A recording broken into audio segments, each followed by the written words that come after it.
বলেছিলি সুস্থ হবার পরে তোরা সেটাই ভুলে গেলি।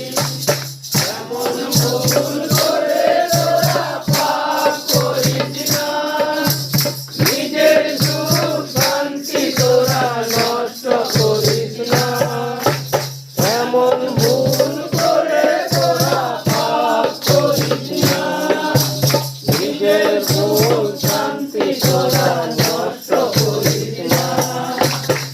তার সাথে তোরা মানব জনম পেলি, আইরে জগতের মানুষ পিতাকে ভুলে গেলি।